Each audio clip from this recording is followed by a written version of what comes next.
নমস্কার সবাইকে, welcome to my blog. আর আজকে হচ্ছে বুধবার দিনের সকাল। যেহেতু কিয়ানের এখন পরীক্ষা শুরু হয়ে গেছে, মানে এই সপ্তাহ ধরে ওই যে হ্যান্ড রাইটিং বা কনভারসেশন এই ধরনের পরীক্ষাগুলো হবে। আর মেন পরীক্ষা হচ্ছে সামনের সোমবার থেকে। 7:30 বাজে, ওঠো, যেতে হবে তো। আর ওকে তো ডাকতে শুরুই করেছি, ওর কোনো হেলদোল নেই দেখে চায়ের কাপটা সাথে নিয়েই বসেছি, মানে চা খেতে খেতে ওকে ডেকে উঠিয়ে নেব। ওঠো, এক্সাম আছে, ওঠো। আর তারপরে কিন্তু উঠে একদম রেডি, খাওয়া দাওয়া করে, কিন্তু জুতো তো পরেছিল, কোথাও যেন একটা অস্বস্তি হচ্ছে, সেজন্য একেবারে বেরিয়ে গিয়ে আবার ঘুরে আসলো ঘরের মধ্যে, মানে জুতোটা কোনো সমস্যা হচ্ছে। আর এদিকে আমি বাজারে ব্যাগ নিয়েই বেরোচ্ছি, মানে বাজার করতেই হতো, গত কয়েকদিন ধরে বাজারই হয়নি বাড়িতে, সেজন্য বাজার যাচ্ছি। তাছাড়া হচ্ছে আজকে অনেক দিন পরে, মানে অনেক মাস পরে আমার বাবা আসবে, সেজন্যও বাজার করতে হবে। গত কয়েকদিন ধরে তো কিচ্ছু বাজার হয়নি, তো ঘরেতে তেমন কিছু নেই, সেজন্য একবারে ওকে স্কুল ছেড়ে বাজার করে আসবো।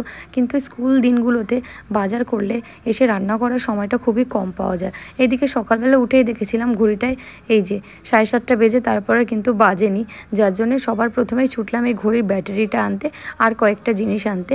তো মেনলি উদ্দেশ্য ছিল ঘড়ির ব্যাটারিটা আনার। মা বলছিল পরে আনলেও হবে, আসলে পরে আনলেও হবে, কিন্তু মায়ের প্রবলেম হয়ে যায়, কারণ মা যেহেতু ছেলেকে আনে সেই জন্যে। তো তাড়াতাড়ি করে যে ঘড়ির ব্যাটারি, সাথে আনলাম টক দই, এই বিস্কিটটা আর হচ্ছে ডাইজেস্টিভ বিস্কিট। তো ব্যাটারিটা এনে আগে ঘড়িটাকেই ঠিক করলাম, মানে রান্না পরে করলেও হবে এই কাজটা। দেখো এখন অলরেডি 9:10 বেজে গেছে। এইবারে আমি আসলাম রান্নাঘরে। আর আজকে এনেছি মাটন। তো মাটন যেহেতু রান্না অনেকটা সময় লাগে, আমি অর্ধেকটা করব, বাকিটুকুন মা করে নেবে। তো সেইভাবে করে কথা হচ্ছে, কারণ এই যে 9:10 পরে মাটন বসিয়ে 10টার মধ্যে মাটন রান্না করে নামানো কিন্তু চাপ হয়ে যাবে, সেটা আমি করতেও পারবো না। আসলে আমি অত তাড়াতাড়ি তো শর্টকাট রান্নাটা করি না, চেষ্টা করি একটু মন দিয়ে একটু ধৈর্য ধরে করার। তাই জন্য মাটনটা ম্যারিনেট করে নিলাম টক দই আর সমস্ত গুঁড়ো মশলা, মানে জিরে, ধনে, লঙ্কা গুঁড়ো আর নুন দিয়ে। ওটাকে সাইডে রেখে দিয়ে এবার আলুগুলোকে ভাজতে বসিয়ে দিয়েছি কড়াইতে এই কিছুক্ষণের জন্য। ব্যাস আলুগুলোকে একটু ভেজে নিয়েছি। এবার এটাতে কিন্তু আর একটু তেল দিয়ে দেবো।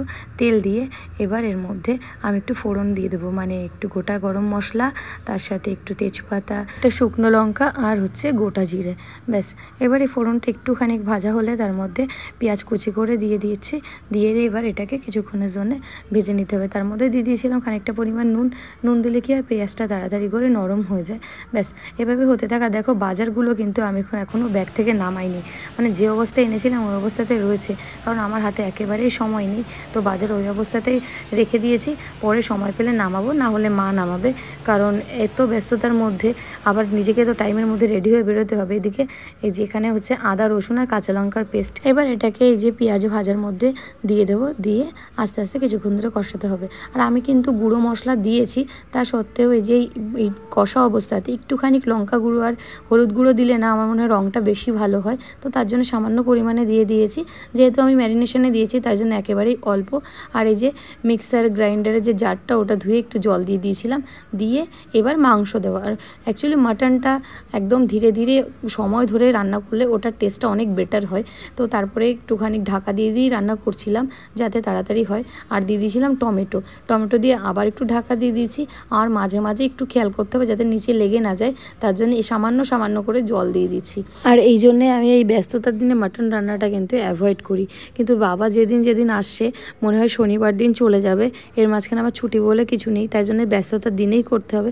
তাই ভাবলাম আজই করে ফেলি। তো তাড়াতাড়ি করে এই যে মা প্রেশার কুকারে সিটি দিয়ে পরে ওটাকে রেডি করে দিয়েছিল, বাকিটুকু আমি খেতে বসে গেছি। দেখো প্রচণ্ড গরম, মানে ফু দিয়ে খাওয়ার মতো, খাওয়া যাচ্ছিল না, যদিও এখন আর কিছু রান্নাও হয়নি, তাই জন্য আমি এটা দিয়েই কোনোভাবে একটু খেয়ে তারপরে চলে গেছিলাম বাকিটুকু রেডি হতে। তো দেখো ফাইনালি আমি পুরো রেডি হয়ে গেছি। আর আজকে তো সালোয়ারই পরেছি, শাড়ি পরার কোনো প্রসঙ্গই নেই এত ব্যস্ততার মধ্যে। ব্যাগও নিয়ে নিয়েছি, এবার হচ্ছে বেরোচ্ছি বাইরে। কিন্তু বেশ খানিকটা রোদ্দুর, মানে এই যে একদম এখান থেকে বোঝা যাচ্ছে যে এতটাই রোদ্দুর। আর চলো তোমাদেরকে একটা জিনিস দেখাই, এই যে এগুলো কিন্তু আমার মা বানিয়েছে, খুবই ভালো লাগছে। আমি বারান্দায় বেশ ঝুলিয়ে রেখেছি। আর বিকেলে যখন স্কুল থেকে ফিরলাম অমনি ছেলের কথা শুনি। কোন পড়া ম্যামের কাছে নেই, কিন্তু আজকে যেতে হবে। কেন না কালকে এক্সামটা, তোমার কাছে সব পড়বো। না আমার কাছে সব পড়লে হলো না, না ম্যামের কাছে যাব, কথা বলবো না, এরকম করতে হয় না।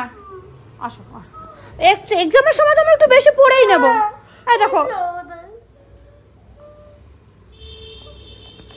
চলো আমরা কথা বলি ভেতরে গিয়ে। আসো আসো আসো, কথা বলি ভেতরে গিয়ে। আচ্ছা গরমের মধ্যে থাকার দরকার, চলো আমরা নিজের মতো কথা বলে নেবো কিছু। ওর কথা হলো আজকে পড়ার ডেট ছিল না, তাই জন্য ম্যাম এক্সট্রা পড়া ডেকেছে, কিন্তু যাব না।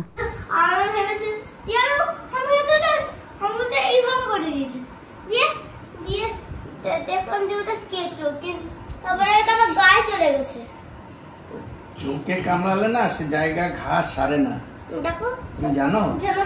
দিয়ে দিয়ে কোথাও পা চলে গেল কিভাবে জানি না, দিয়ে আস্তে আস্তে মানে কি করেছিলাম ওখান দিয়ে জুতো চলে গেছে, দিয়ে দিদাকে বলছি যোগ দিয়ে সত্যি তাহলে দিদাকে জোকে কামড়ে ধরলে না জোকে কামড়ে দিয়ে ছড়িয়ে দিয়েছে।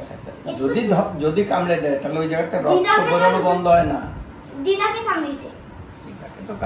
আসলে কালকে ও দিদার সাথে একটা জায়গাতে গেছিল, সেখানে কোনোভাবে ওর পায়ে একটা জোক লেগেছিল।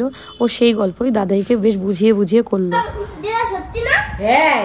আর সন্ধেবেলা গেছিল বাইরে, আর তারপরে এই যে দাদাইয়ের সাথে গাড়িটা নিয়ে চলে এসছে। কিন্তু আমাকে বারবার বলছে মা আমি কিন্তু চাইনি, দাদাই আমাকে কিনে দিয়েছে। যদি আমি প্রথমে বিশ্বাস করছিলাম না, তারপরে বলল বাবাও যে না না ও চাইনি, আমি কিনে দিয়েছি। তো যার জন্যে এবার গাড়িটা পেয়ে তো ভীষণভাবে খুশি। এটা নাকি হ্যাঁ এটা রোলস রয়েস না, আরো অনেক মার্সিডিজ। আচ্ছা ঠিক আছে।